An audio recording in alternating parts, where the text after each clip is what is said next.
اعوذ باللہ من الشیطان الرجیم، بسم اللہ الرحمن الرحیم، نحمدہ و نصلی علی رسولہ الکریم۔ ہجرت کے بعد حضور صلی اللہ علیہ وآلہ وسلم نے مدینہ میں مسلمانوں کے لیے ایک نئے مارکیٹ کا یا نئے بازار کا افتتاح کیا، اور اس بازار کا نام تھا سوق المدینہ، اس لیے کہ اس سے پہلے جو بازار تھا اس پہ یہودیوں کی اجارہ داری تھی، بنو قینقاع کی، اور اس میں سودی کام ہوتے تھے اور بہت ساری دوسری چیزیں بھی ہوتی تھیں۔ حضور صلی اللہ علیہ وسلم باقاعدگی سے اس بازار کا دورہ کیا کرتے تھے اور مسلمان تاجروں کو نصیحتیں کیا کرتے تھے۔ آج ہم ایسی 6 نصیحتوں کا ذکر کریں گے۔ چلتے ہیں پہلے نصیحت کی طرف۔ حضور صلی اللہ علیہ وسلم نے تاجروں سے فرمایا کہ قیامت والے دن نیک اور ایماندار تاجر انبیاء، صدیقین اور شہداء کے ساتھ اٹھایا جائے گا، اور اس کی وجہ یہ ہے کہ ایک تاجر کا دن بھر میں اس کی ایمان کا بہت دفعہ امتحان ہوتا ہے۔ ایک دن میں بہت سارے ایسے مواقع آتے ہیں جب وہ جھوٹ بول کر یا اپنے ایمان کو بیچ کر منافع کما سکتا ہے، لیکن وہ جب اپنے آپ کو کنٹرول کرتا ہے اور اپنے ایمان کو محفوظ رکھتا ہے تو یہ اس کے لیے بہت ثواب اور اجر کا باعث بنتا ہے، اور اسی لیے تاجروں کے لیے حضور صلی اللہ علیہ وسلم نے اتنے بڑے مقام کی پیشی گوئی کی قیامت والے دن، اس لیے کہ ایک عام آدمی جو تجارت نہیں کرتا اس کو ایک دن میں اس طرح کے امتحان سے نہیں گزرنا پڑتا۔ اب ہم دوسری نصیحت کی طرف چلتے ہیں۔ حضور صلی اللہ علیہ وسلم نے فرمایا جب تم خرید و فروخت کرتے ہو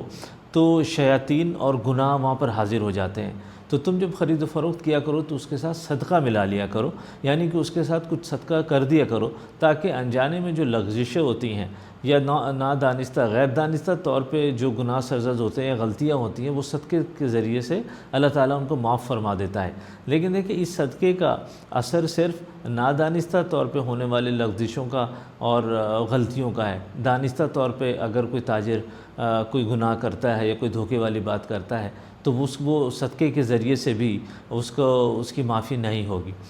اچھا، حضور صلی اللہ علیہ وسلم اسی طرح ایک دن دورہ کر رہے تھے تو ایک شخص غلہ بیچ رہا تھا کوئی، تو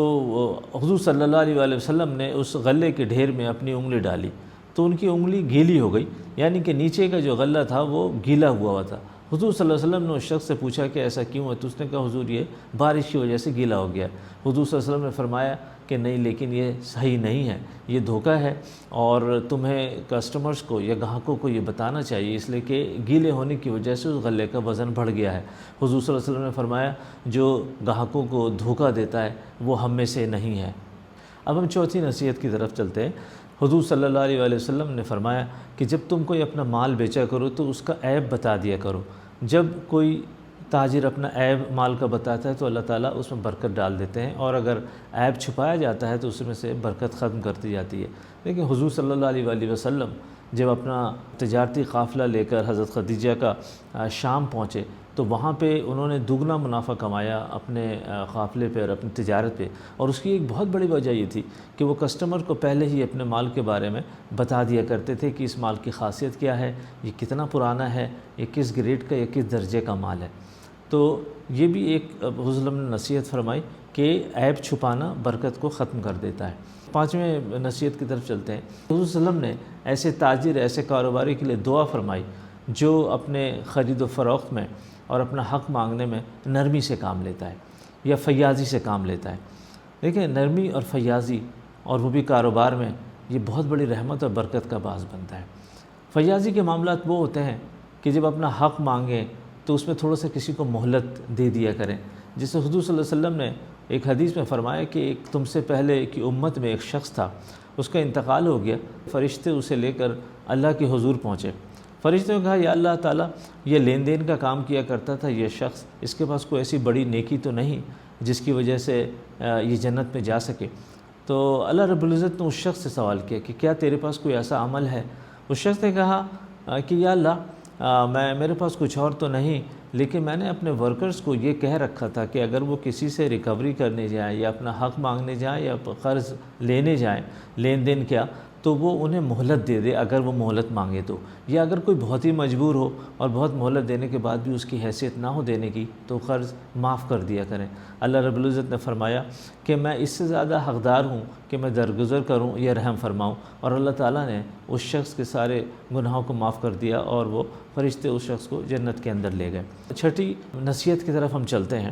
حضور صلی اللہ علیہ وسلم نے فرمایا کہ جب دو شخص یا دو کاروباری کاروبار کا معاہدہ کر رہے ہوں یا کاروبار کا معاہدہ کر چکے ہوں یا ڈیل کر چکے ہوں، تیسرے شخص کے لیے یہ صحیح نہیں کہ وہ زیادہ آفر دے کے اس ڈیل کو یا اس معاہدے کو خراب کرنے کی کوشش کرے۔ دیکھیں، ان نصیحتوں کے ساتھ اگر ایک چیز کا ذکر نہ کیا جائے کاروباری اور تاجروں کے معاملے میں تو یہ صحیح نہیں ہوگا، اس لیے کہ قرآن شریف میں اللہ تعالیٰ نے ایک سے زیادہ دفعہ ان تاجروں کی تعریف کی ہے جو اللہ کی یاد سے غفلت نہیں کرتے اپنے کاروبار تجارت کی وجہ سے، اور اس کی سب سے بڑی پہچان یہ ہے کہ جو متقی تاجر ہیں، متقی کاروبار ہیں، جو واقعی قیامت والے دن انبیاء اور صدیقین اور شہداء کے ساتھ اٹھائے جائیں گے، ان کی پہلی خاصیت یہ ہوتی ہے کہ وہ ان کا کاروبار یا ان کا دھندا جس تیزی سے بھی چل رہا ہو، جب نماز کا وقت ہوتا ہے تو وقت پر نماز کی ادائیگی کرتے ہیں اور اللہ کی یاد سے غافل نہیں ہوتے۔ وآخر دعوانا ان الحمد للہ رب العالمین۔